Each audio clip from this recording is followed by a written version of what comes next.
तो group 3A के जो एलिमेंट्स हमारे पास हैं उसमें पहला एलिमेंट है बोरान, दूसरा एलिमेंट है एल्यूमिनियम, तीसरा एलिमेंट है गैलियम, फोर्थ एलिमेंट है इंडियम और फिफ्थ एलिमेंट है थेलियम। इनके सिंबल्स देख लें, बोरान का सिंबल B है, एल्यूमिनियम का सिंबल Al है, गैलियम का सिंबल Ga है और इंडियम का सिंबल In और थेलियम का सिंबल Tl है। तो ये हमारे पास जो 5 एलिमेंट्स हैं जो कि 3A के एलिमेंट्स कहलाते हैं। इनको बोरान फैमिली भी कहा जाता है और इसके अलावा इसको 13 ग्रुप भी कहा जाता है। बिकॉज मैंने आपको बताया हुआ है और पहले लेक्चर में पहले चैप्टर के अंदर हमने ये पढ़ा हुआ है कि 3A का जो दूसरा नाम है वो 13 भी है, क्योंकि जो IUPAC नॉमेनक्लेचर है या IUPAC का जो नया मॉडर्न पीरियोडिक लॉ है या पीरियोडिक टेबल है उसके अकॉर्डिंग जो है ये सब ग्रुप ए और सब ग्रुप बी को ख़त्म कर दिया गया है और हमें जस्ट 1 से लेकर 18 तक जो है ग्रुप नंबर असाइन किए गए हैं। तो यहाँ पर जो है इसका ग्रुप नंबर 3A या फिर ग्रुप नंबर 13 बनता है। अब इसके बाद सबसे पहला टॉपिक इसमें electronic configuration and some physical properties of group 3A elements. हमने जरा पीरियोडिक ट्रेंड्स देखने हैं कि इसके अंदर डाउन द ग्रुप जब हम जाएंगे तो क्या क्या चीज़ें वेरिएट करेंगी, उनमें वेरिएशन का क्या ट्रेंड बनता है। जैसे पिछले टॉपिक्स के अंदर भी हम इस तरह की वेरिएशन पिछले चैप्टर में देख चुके हैं अल्कली मेटल और अल्कलाइन अर्थ मेटल में, तो यहाँ पर भी हम ज़रा डिस्कस करते हैं। अब इसमें देखें beryllium, aluminium, gallium, indium, thallium याद करवाया हुआ है आपको ग्रुप। अगर फिर भी याद नहीं है तो इसको इस तरह से याद किया जा सकता है, tall Indian girls always beautiful. तो डाउनवर्ड से अपवर्ड याद किया जा सकता है, tall Indian girls always beautiful. या फिर इसका दूसरा ये भी है, बाला गया, बाला गया इंडिया थाईलैंड। तो इस तरह से भी इसको जो है वो आप याद कर सकते हैं। तो ये एक जो है वो इसको याद करने का तरीका आपके पास, आप इसको याद कर सकते हैं। एटॉमिक नंबर इनमें देखें, बोरान का एटॉमिक नंबर 5 है, एल्यूमिनियम का एटॉमिक नंबर 13 है, गैलियम का 31 है, इंडियम का 49 है और थेलियम का 81 है। इलेक्ट्रॉनिक कन्फिग्रेशन आप जानते हैं किस तरीके से की जाती है, उसी तरीके से आप इलेक्ट्रॉनिक कन्फिग्रेशन करें तो इसमें हीलियम 1s2, उसके बाद 2s2, 2p1 आएगा, 5 है टोटल। इसमें एल्यूमिनियम में नियॉन की कोर आ जाएगी और उसके बाद 3s2, 3p1 आ जाएगा। तो अगर आप इन सब के अंदर देखें तो इनके वैलेंस शेल के अंदर जो है वो p ऑर्बिटल है और p ऑर्बिटल में एक इलेक्ट्रॉन मौजूद है। तो इन सब की आउटर इलेक्ट्रॉनिक कन्फिग्रेशन जो है वो सेम होगी, यानी कि p के अंदर 1 और s के अंदर 2, तो s2 एंड p1, तो ये सब के अंदर आउटर इलेक्ट्रॉनिक कन्फिग्रेशन आ जाएगी। आयोनाइजेशन एनर्जीज को अगर आप देखें तो सबसे पहले बोरान की आयोनाइजेशन एनर्जी 801 है, एल्यूमिनियम की 577 है, गैलियम की 579 है। थोड़ी सी ज़्यादा हो गई एल्यूमिनियम से, उसकी रीज़न मैं बाद में बताता हूँ ऐसा क्यों हुआ है। इंडियम की देखें कम हो रही है 558 और थेलियम की फिर बढ़ रही है 589। इसका मतलब है आयोनाइजेशन एनर्जी के अंदर कोई ट्रेंड नहीं है, this is an abnormal behaviour कि कभी कम हो रही है कभी ज़्यादा हो रही है। तो इसकी रीज़न क्या है? इसकी रीज़न इस केस में ये बनती है कि यहाँ पर जो गैलियम, इंडियम और थैलियम है इन सब के अंदर d ऑर्बिटल इन्वॉल्व हो जाता है। ये देखें इसमें 3d10 है, इसमें 4d10 है, इसमें 5d10 है और साथ में इसमें f ऑर्बिटल भी इन्वॉल्व है। तो ऐसे एलिमेंट्स जिनके अंदर d और f सबशेल या ऑर्बिटल्स इन्वॉल्व हो जाते हैं उनके अंदर शील्डिंग इफेक्ट पुअर होता है, क्योंकि जो d ऑर्बिटल और f ऑर्बिटल्स हैं ये हमेशा पुअर शील्डिंग इफेक्ट कॉज करते हैं। तो पुअर शील्डिंग इफेक्ट की वजह से इफेक्टिव न्यूक्लियर चार्ज काफी ज्यादा होता है। तो डाउनवर्ड जाते हुए वैसे तो आयोनाइजेशन एनर्जी को डिक्रीज करना चाहिए, लेकिन यहाँ पर एबनॉर्मल ट्रेंड इस वजह से आता है बिकॉज इस केस में जो है वो हमारे पास जो शील्डिंग इफेक्ट है d ऑर्बिटल और f ऑर्बिटल की वजह से वो कम हो जाता है। और जब शील्डिंग इफेक्ट कम होगा तो आयोनाइजेशन एनर्जीज की वैल्यू रिलेटिवली ज्यादा होगी। तो दैट्स वाई ये कम होने की बजाय थोड़ी सी वैल्यूज क्या है, ज्यादा है। तो अबनॉर्मल ट्रेंड इसके अंदर d और f ऑर्बिटल के आने की वजह से हुआ। इसके बाद इलेक्ट्रॉन अफिनिटी देखें तो वो भी आप जानते हैं डाउनवर्ड जाते हुए इलेक्ट्रॉन अफिनिटी जो है वो डिक्रीज करती है। तो अगर आप इस केस में देखें तो यहाँ पर है -27, फिर आगे -45 हो गई, फिर -29, फिर -29 और फिर -30, यानी कि कोई रेगुलर ट्रेंड नहीं है। यहाँ पर भी अब नॉर्मल ट्रेंड है और उसकी सेम रीजन है कि जब डाउन द ग्रुप जाते हैं तो डी और एफ सब शेल की वजह से पुअर शील्डिंग इफेक्ट होने की वजह से अफेक्टिव न्यूक्लियर चार्ज बढ़ता है और अफेक्टिव न्यूक्लियर चार्ज बढ़ने से जो इलेक्ट्रॉन अफिनिटीज की वैल्यू हैं वो एक नॉर्मल ट्रेंड शो नहीं करती। इलेक्ट्रोनेगेटिविटी के अंदर देखें 2, फिर 1.5, 1.6, 1.7 और 1.8। तो यहां तक जाए तो इलेक्ट्रोनेगेटिविटी कम हुई एल्यूमिनियम के केस में, लेकिन उसके बाद फिर से बढ़ना स्टार्ट हो गई। तो सेम रीजन है कि अफेक्टिव न्यूक्लियर चार्ज बढ़ रहा है due to the involvement of d and f orbitals. Poor shielding effect होता है और पुअर शील्डिंग इफेक्ट की वजह से अफेक्टिव न्यूक्लियर चार्ज जो है वो बढ़ जाता है। तो दैट्स व्हाई इलेक्ट्रोनेगेटिविटी भी इसी तरह से जो है वो चेंज होती है।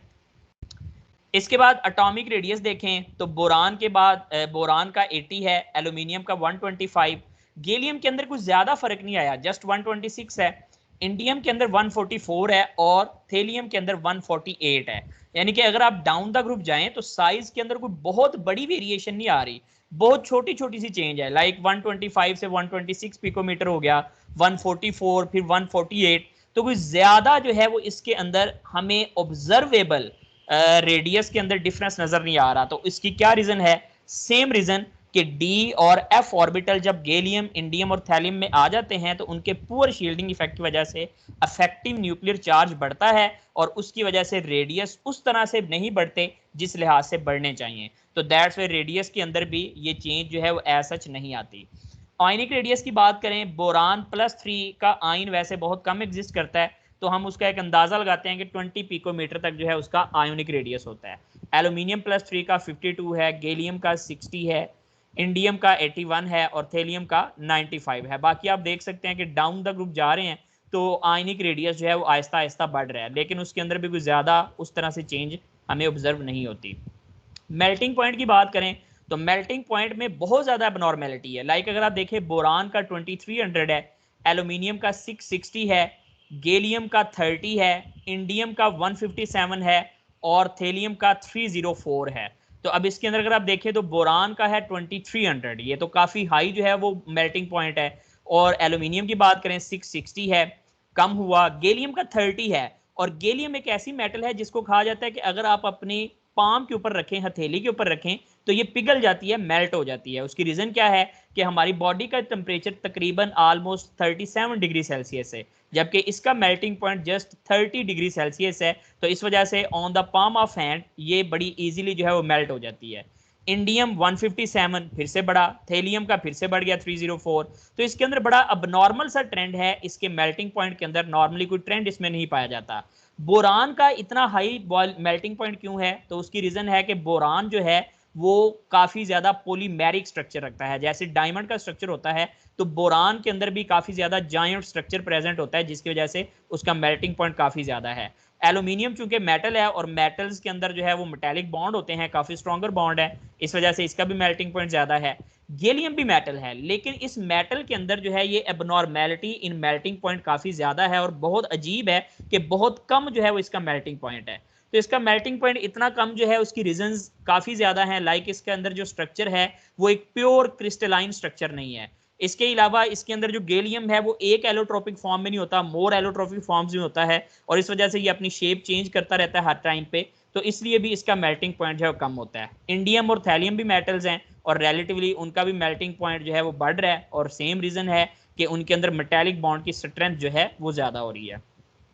बॉइलिंग पॉइंट में एक नॉर्मल ट्रेंड है, अगर आप देखें 25 50, 24 60, 24 3, 20 80, 14 57, यानी कि डाउनवर्ड जा रहे हैं तो बॉइलिंग पॉइंट जो है वो डिक्रीज कर रहा है। ये इसके अंदर एक नॉर्मल ट्रेंड है कि down the group boiling point जो है इसका नॉर्मली डिक्रीज करता है।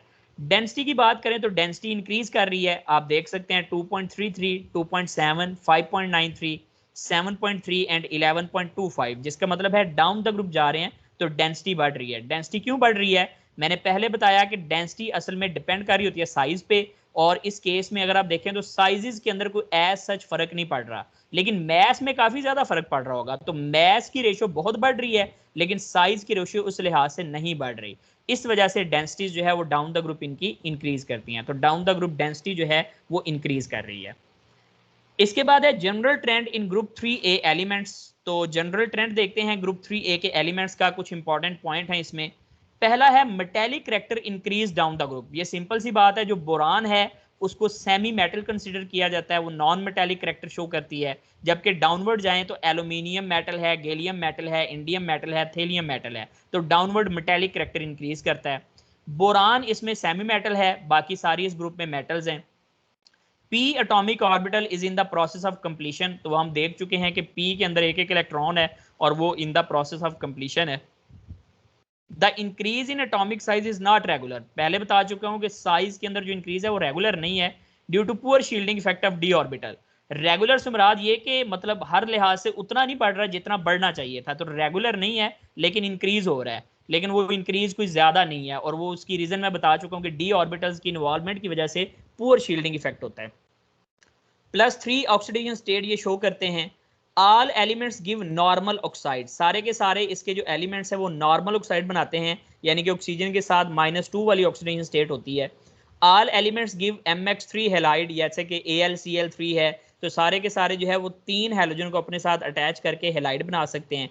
Ionisation energy has also abnormal trend down the group, तो दिखा चुका हूँ आपको कि एबनॉर्मल ट्रेंड है। Gallium, indium and thallium are rare elements, ये जो 3 नीचे वाले हैं ये बहुत कम एग्जिस्ट करते हैं। बोरान और एल्यूमिनियम जो है वो इनकी निस्बत थोड़े से ज्यादा एग्जिस्ट करते हैं। इसके बाद है अकरेंस ऑफ बोरान। बोरान जो है उसके कौन कौन से मिनरल्स हैं और वो किस तरह से सतह जमीन के ऊपर पाया जाता है। तो boron is not abundant element present in traces, ये जो है वो ज्यादा अबंडेंट नहीं है, बहुत ज्यादा मिकदार में नहीं पाया जाता, जस्ट इसकी ट्रेसिस अमाउंट जो है प्रेजेंट होती है, बड़ी थोड़ी अमाउंट जो है प्रेजेंट होती है। Essential in very small amounts for normal growth of plant, इसके अलावा जो है नॉर्मल ग्रोथ ऑफ प्लांट के लिए इसकी भी बहुत थोड़ी अमाउंट जो है रिक्वायर होती है, ज्यादा अमाउंट में नहीं चाहिए होता, लेकिन स्मॉल अमाउंट्स के अंदर बोरान जो है वो रिक्वायर होता है। occurs in combined state with oxygen in form of oxyborate ions and salt of various polyboric acids, तो ये जो है वो ऑक्सीजन के साथ कंबाइन फॉर्म में मिलता है ऑक्सीबोरेट आइंस की सूरत में, और दूसरे पोलीबोरिक एसिड्स की फॉर्म में जो है उनके साल्ट्स बना के जो है ये काफ़ी ज़्यादा जो है प्रेजेंट होता है। तो ये दो इसके अंदर आ जाते हैं, ऑक्सीबोरेट आइंस और साल्ट ऑफ वेरियस पोलीबोरिक एसिड्स की फॉर्म में ऑक्सीजन के साथ ये कंबाइन होता है। अब मिनरल्स ऑफ बोरान कौन कौन से हैं, तो ये शॉर्ट क्वेश्चन आ सकता है कि मिनरल्स ऑफ बोरान कौन कौन से हैं, तो इसमें देखें बोरेक्स आर टिंकल, बोरेक्स का फॉर्मूला आपको पहले याद कराया था, सोडियम की भी और है ये Na2B4O7.10H2O, this is known as borax, या फिर उसका दूसरा नाम है टिंकल, तो टिंकल भी इसको कहते हैं और बोरेक्स कहते हैं। दूसरा है इसमें कोलेमेनाइट, कोलेमेनाइट क्या है, कैल्शियम की ओर है Ca2B6O11.5H2O, तो इसको आप कैल्शियम में भी लिख सकते हैं और बोरान में भी लिख सकते हैं, तो कोलेमेनाइट। और तीसरा है इसमें आर्दोबोरिक एसिड H3BO3, या फिर इसको इस तरह से भी लिखा जाता है BOH थ्राइस, तो दैट्स वाई H3BO3 या फिर BOH थ्राइस। तो ये हमारे पास जो है वो 3 इसके मिनरल्स हैं और तीनों शॉर्ट क्वेश्चन में पूछे जा सकते हैं फार्मूलाज और साथ में इनके नेम्स, बोरेक्स आर टिंकल, कोलेमेनाइट और तीसरा है आर्दोबोरिक एसिड। इसके बाद एल्यूमिनियम की अक्रेंस देखते हैं, तो occurrence of aluminium third most abundant element on earth crust, earth crust के ऊपर थर्ड मोस्ट अबंडेंट एलिमेंट है आफ्टर ऑक्सीजन एंड सिलिकॉन, सबसे ज्यादा अर्थ क्रस्ट में ऑक्सीजन है, दूसरे नंबर पे सिलिकॉन है और तीसरे नंबर पे एल्यूमिनियम है, और मोस्ट अबंडेंट मेटल है इन अर्थ क्रस्ट, यानी कि अर्थ क्रस्ट के अंदर एलिमेंट के लिहाज से इसका तीसरा नंबर है, ऑक्सीजन सबसे ज्यादा है, सिलिकॉन उसके बाद है और उसके बाद एल्यूमिनियम है, लेकिन मेटल्स के लिहाज से देखा जाए तो मेटल ये सबसे ज्यादा अबंडेंट है, क्योंकि ऑक्सीजन और सिलिकॉन जो है, ऑक्सीजन नॉन मेटल है और सिलिकॉन मेटलॉइड है, तो हम मेटल की बात कर रहे हैं, तो मेटल के लिहाज से it is most abundant metal in the earth crust. एल्यूमिनोसिलिकेट्स minerals found in rocks, rocks के अंदर जो है वो एल्यूमिनोसिलिकेट्स की फॉर्म में एल्यूमिनियम की ओर्स मौजूद होती हैं, और इसकी ओर्स के नाम भी शॉर्ट क्वेश्चन में आ सकते हैं, लाइक इसमें आ सकता है फेल्डस्पार, फेल्डस्पार जो ओर है इसको अगर आप देखें तो फेल्डस्पार ओर के अंदर K2O Al2O3.6SiO2, तो इसके अंदर जो है K2O.Al2O3.6SiO2 जो है ये फेल्डस्पार है। दूसरी इसमें मीका है, मीका का जो है वो देखें फॉर्मूला है KH2Al3SiO4 थ्राइस, तो ये मीका है। तीसरी इसमें काओलिन है, काओलिन जो है इसको क्ले भी कहा जाता है, काओलिन क्ले Al2O3.2SiO2.2H2O, तो ये भी आपने याद करनी है। अमरलेड है इसमें Al2F2SiO4, तो ये इसमें अमरलेड है। उसके बाद गिब्साइट, अच्छा यहाँ से ये 4 ओर्स बड़ी आसानी से याद हो जाएंगे, ये आप आगे देखें, गिब्साइट है एल्यूमिनियम ऑक्साइड .3H2O, यानी कि अगर एल्यूमिना के साथ 3 वाटर मालिक्यूल हों तो ये गिब्साइट कहलाती है। बॉक्साइट Al2O3.2H2O, तो अगर 2 वाटर मालिक्यूल हों तो ये बॉक्साइट है, और ये मोस्ट अबंडेंट मिनरल है, ये बहुत दफा एमसीक्यू में आ चुका है कि मोस्ट अबंडेंट मिनरल एल्यूमिनियम का कौन सा है, तो दैट इज बॉक्साइट। तीसरी डायास्पोर है, तो इसमें देखें एक वाटर मॉलिक्यूल रह गया और करंडम में कोई भी वाटर मॉलिक्यूल नहीं है। तो चारों को याद करने के लिए गिब्साइट में 3 वाटर मॉलिक्यूल, बॉक्साइट में 2, डायास्पोर में 1 और करंडम में 1 भी नहीं है। और लास्ट पे इसकी एक और है क्रायोलाइट Na3AlF6। तो ये इसकी जो है वो हमारे पास अक्रेंस है एल्यूमिनियम की। अब इस पूरे टॉपिक में जो आज हमने रीड आउट किया है, इसमें जस्ट 2 ही जो है वो बड़े इंपॉर्टेंट शॉर्ट क्वेश्चन है, तो वो दोनों ओर्स के ऊपर हैं, यानी कि इनके जो मिनरल्स हैं उनके नाम और उनके फॉर्मूलाज। तो यहाँ से यही शॉर्ट क्वेश्चन जो है वो बन सकते हैं, और इस टॉपिक से आपने यही 2 शॉर्ट क्वेश्चन जो है वो अच्छे तरीके से प्रिपेयर करने हैं। बाकी इसकी जितनी मैंने बातें बताई हैं उनको जहन